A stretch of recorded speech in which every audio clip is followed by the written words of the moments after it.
Yo, what's up? This your boy M Breezy back at it again, man, like I always do around this time. What's up, Cowboy Nation? What's up, YouTube? Y'all already know how it go, man. If you're new to the channel, hit that subscribe button. After watching the video, hit that like button and share the video, and let's continue to help the channel grow. And I really do appreciate you guys for tuning in, so let's get on with the show. I got a show for y'all today. Man, boy, I've been listening to a lot of people talk about this trade that went down yesterday with the Cowboys and the Green Bay Packers. And man, I can tell you right now, majority of the people and the fans was against this trade, against this move that was made by Jerry Jones and Stephen Jones, the Dallas Cowboys. But you got a few out there that thought that it was a good move. And if I'm being honest, it's a lot of these fans that are fans of the Cowboys that are all right with this move. These are Dak Prescott fanboys, to be honest. And that's the truth. Not trying to be sarcastic, but that is the truth. Because they're trying to justify this man making $60 million per year. They're trying to justify it just like Jerry Jones. They're trying to justify it because he made one of the worst moves he ever made as being a GM for the Cowboys. Is paying that man $60 million per year. And this might be the second worst move he ever made, but trading Michael Parsons for Kenny Clark, a 10-year veteran, and 2 first-round picks from the Packers. And you traded the guy within their own conference, the team that you might have to go through to go to the Super Bowl from the NFC. All those moves was bad, and the way it is and the way it's seen now, Jerry Jones did all the wrong things, man, right here. And like I said, feelings got involved in it.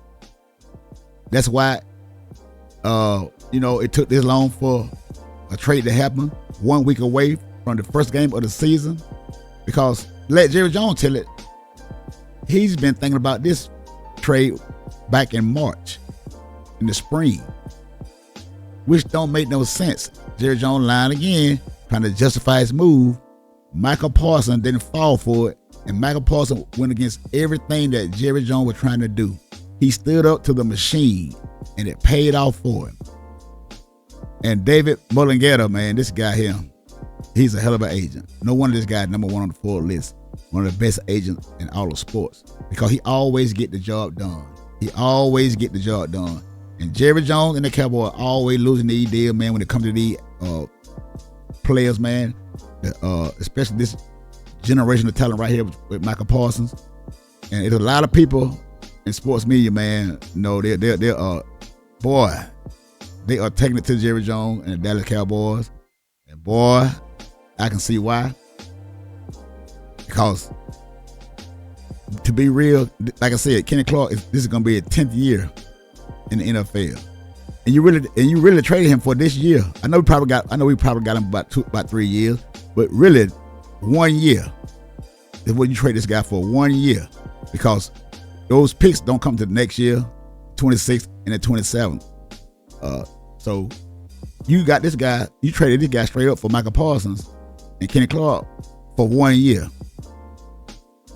And they act like Michael Parsons was the only one on the team that couldn't stop the run. They act like Michael Parsons was the only one on the team that couldn't stop the run. They acting like Michael Parsons got to be all over the field. He got to do it by himself. But y'all won't say this for Dak Prescott, though. Y'all don't say Dak Prescott, y'all so-called leader, is supposed to be controlling the whole offense. But you always lead this guy out. You always lead this guy out and want to put all the blame on Michael Parsons. But man, it's a whole lot of people that feel the opposite of what the way you guys feel. And we're going to start off with Dan Orlovsky, because one thing you can't say about Dan Orlovsky is that he don't know football, because the guy made it in the NFL. Unlike a lot of you guys on here running your mouth, think you know every damn thing. The way to go about it. This was not done. This was not planned. This wound up being forced upon them. Okay, I have made you guys wait too long. Dan Orlovsky, you've heard all of this. This is how it happened. This is where we are. What's your reaction? Good organizations do not trade Hall of Fame players in their primes. Right now, the Cowboys are not a good organization. this will go down as one of the worst trades in the history of their football team and their organization. They traded away a future Hall of Famer for what likely will be the 28th to the 32nd pick in the first round. Right. The Packers are going to be good as long as Jordan Love is healthy. You got 2 picks that are basically early second round picks, and depending on if the draft is loaded with talent or not, could be very invaluable to that football team. I think the shine for the Cowboys is gone because of this. So I guess a lot of you guys are going to ignore what he just said about those picks, 28 or 30-something picks. What if they're 32, pick 32? What if the Packers go to the Super Bowl and win the Super Bowl? That's the last pick in their draft. What if the next year the Packers go to the championship game? Or either go to the Super Bowl again and lose? They're the first pick in their draft. You guys are going to ignore all that just to try to justify that we got defensive tackle that is supposedly going to be able to stop the run going into his 10th season, hoping he can stay healthy. When I grew up, no one left the Dallas Cowboys. Nobody. The fact that this was Micah initiating, I don't want to be here anymore. The allure of the star feels gone. They got fleeced. This is not a trade that you can sit here and go, well, they're going to use those picks to go get Arch Manning. Arch Manning ain't going to be there at 30 when you guys are picking in 2 years. So right. I look at this and going, from a business perspective, Jerry Jones 100% lost this negotiation. From a football perspective, Jerry Jones and the Cowboys 100% lost this negotiation. This is one of the, as far as we won or lost, worst days in the Cowboys since Jerry Jones has owned them. And this is like remember after the Green Bay Packer debacle in the playoffs? Yeah. He could not have handled from that moment to this moment worse. By the way, Kenny Clark, the player they get in this, will be 30 in October. And you trade him to the team that we cannot beat. Regular season or playoffs. You trade him to the one team that we cannot beat when the games be mattering the most. But you guys said that Jerry Jones was not this dumb. He's not going to trade this guy to a team in the conference, man. That's what one of these guys was saying on YouTube, man. One of these smart-ass Dallas Cowboys content creators, oh boy, he's a genius. Well, look how that shit playing out for him. Look how that video aged well for his ass, didn't it? A really good player, but obviously an aging player. D-Wood, go. Jerry Jones reminds me right now of Al Davis at the end of his career. Mm-hmm. It's almost sad to see, to be honest with you. Jerry Jones has done a lot for the game of football. Everyone knows that he's in the Hall of Fame, the Hall of Fame owner. The marketing aspect, the business acumen, he's done so much for the game of football. But when you see a move like this, it makes you sad for him and the Dallas Cowboys, because this is inconceivable to move again, like Dan talked about, potentially Hall of Fame player, Hall of Fame talent in Michael Parsons, literally right before week 1, when you're supposed to play the Philadelphia Eagles. And you got a lot of these Cowboy fans trying to tell other fans how we should feel. We shouldn't be down about this move, all this, that, and the third. We should, because we don't know what it's going. Oh, this was a great move, and we needed this. How in the hell y'all gonna try to tell us how to feel?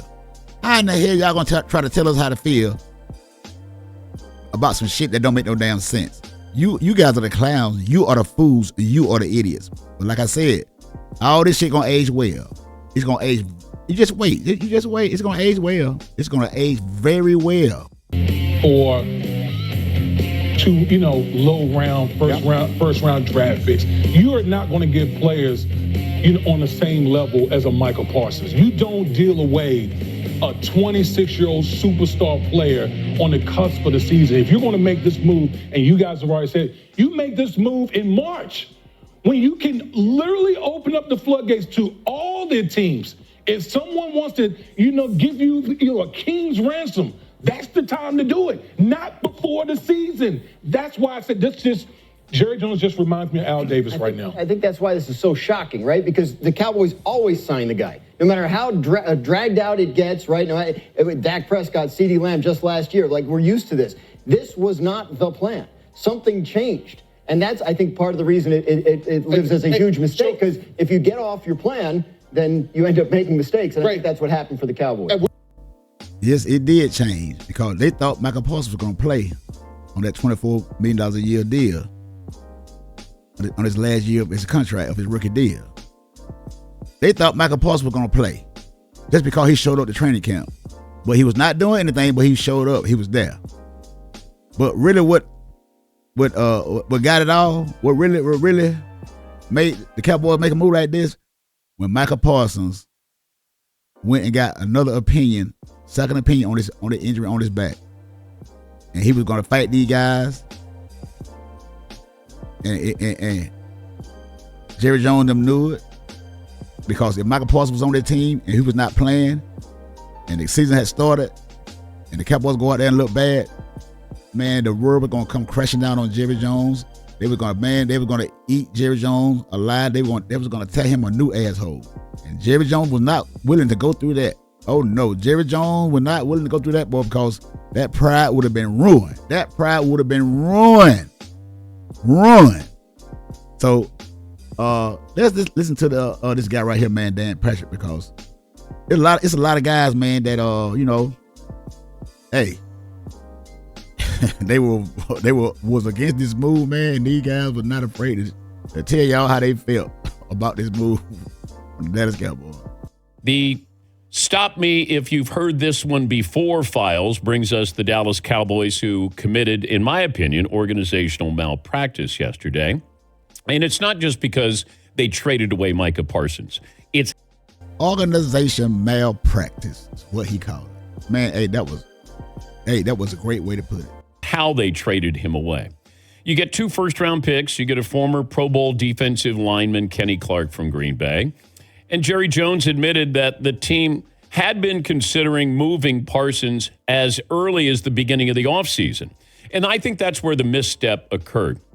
If you know you're open to dealing a 26-year-old pass rusher, maybe the best defensive player in the game, why wait until a week before the start of the season?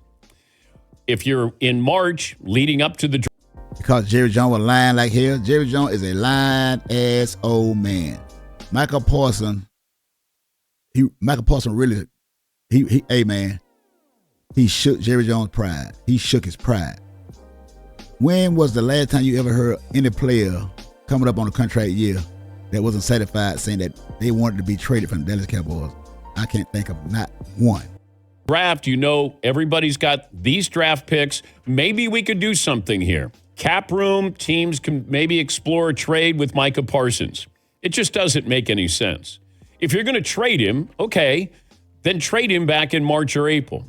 If the sticker shock was there and you didn't want to pay him, that you thought you had a handshake agreement, which is illegal in the NFL, illegal. And Jerry thought, okay, we've agreed on a deal that's just over $40 million, 40.5. Well, if you know these other defensive players who are of similar stature to Micah Parsons, TJ Watt and Myles Garrett, Max Crosby maybe, you know what the price is going to be. And you know it's going up. You draft a guy, you want him to be great. You want him to be into that second contract. They were going to do that. He has been great. He's his trajectory is Hall of Fame. And I kept thinking, okay, I didn't think that Jerry would trade him. And then all of a sudden I did a little deeper dive and, I had conversations that were off the record, and I have to be true to those 2 conversations. But as soon as I got off, a phone call with one source, and I called Paulie, and I go, I got information. I can't really do anything with this. I got to be fair, but it gave me a little bit more of a backdrop on what had been going on, and was Micah Parsons truly liked in the building? Could Stephen Jones have been, maybe his fingerprints are on this? Like there were. Bingo, bingo, bingo, bingo. Stephen Jones. Because I think Stephen Jones was behind the signing of Dak Prescott. Waited till the day before the game to sign this guy to a $60 million a year deal, $240 million, right before kickoff. And now, right before the first game of the season, 1 week away, they come up with this trade. Man, I've never in my life, as long as I've been a Dallas Cowboy fan, knowing Jerry Jones to move like this. That's why I say, man, it's Stephen Jones got his name written all over this. There's a lot of things that were swirling. I just want to kind of find out exactly. It doesn't help me advance the story, but at least I was trying to find out. But I was sworn, this is off the record. This, like every 4 sentences, this is off the record. I go, oh, it's off the record. But I wanted to understand how did we get to this point? Because Jerry, I thought, would say, I got a quarterback that is a marquee quarterback, whether you think he's great or not, you're paying him. You got a marquee wide receiver. Not. And you got Micah Parsons. Now, you got Diggs, too, who's been banged up the last 2 years. But you got guys at key positions. And that's what you want. And I thought, okay, it's going to hurt. You overpaid for Dak. You needed to overpay for Micah Parsons, in my opinion. Why do everybody keep saying we overpaid for Dak Prescott? Dak Prescott fanny pack wearing fanboys. Why do everybody keep saying that, man, about your quarterback? Why? Because it's true. It's obvious. It's obvious. It's really obvious that and the move that the Cowboys are making now, man. Boy, you can tell that it's all the product of overpaying for a quarterback that even just is average. But this year, he got a lot of weight on his shoulders. And boy, I tell you. But somehow through all of this, Jerry Jones yesterday, with a straight face, said that the team is actually better now. This gives us a better chance to be a better team than we have been the last several years since Micah's been here. Not any negative on Micah, but we're trying to get better. We're trying to stop the run and stay in the hunt. Okay, you're not better now, not today, and you have flexibility. Kenny Clark is a good defensive tackle, but his best years are behind him. He went to 2 Pro Bowls. Okay, yeah, we got to stop the run. You got to stop the pass as well. You had one of the worst defenses. It's not just, hey, we're stopping the run, but boy, they're putting up a lot of yards on us through the air. Micah Parsons is a game changer. He wrecks games. The only way you would be better is if Micah Parsons doesn't play for Green Bay, he's banged up, or doesn't play well. What are the odds of a guy who's 26 with a big chip on his shoulder now, and you got to live up to that contract, going to underproduce? Yeah, so I guess everybody forgot about the passing that's going to be going on since they say we got a run stopper. So what about the passing defense? What are we going to do about that? Because we got tortured a lot in the previous year from that secondary. And who the hell think Malik Hooker and Donovan Wilson going to be going to help this pass defense out? Because these guys are always getting beat deep for touchdown. And Donovan Wilson always he look lost. He looked like he'd be the losest one on the team back there in the secondary.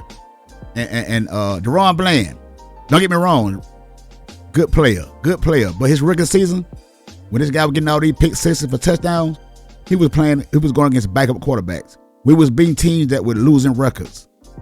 Now, I'm not trying to hit on Deron Bland, but when we played good teams, he got exposed a little bit. So let's try to hold a judgment on Deron Bland. And Isaiah Elam, the guy that the Buffalo Bills did not want, we're going to see what he's going to do, next Thursday night. And we better hope Trayvon Diggs play next Thursday night, because his buddy Micah Parsons is now gone. So is he going to play Thursday night? I don't know. I think he might try to sit this one out to try to send a message, but who knows? And y'all saying that this deal gonna be, you can't judge this deal right now. You're gonna have to be 3 years down the road.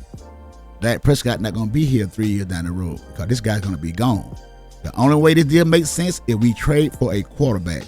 That's the only way this deal gonna make sense, to get rid of that damn quarterback that we got. Because whether you want to believe it or not, all of this is stemming from him and that damn contract that he took.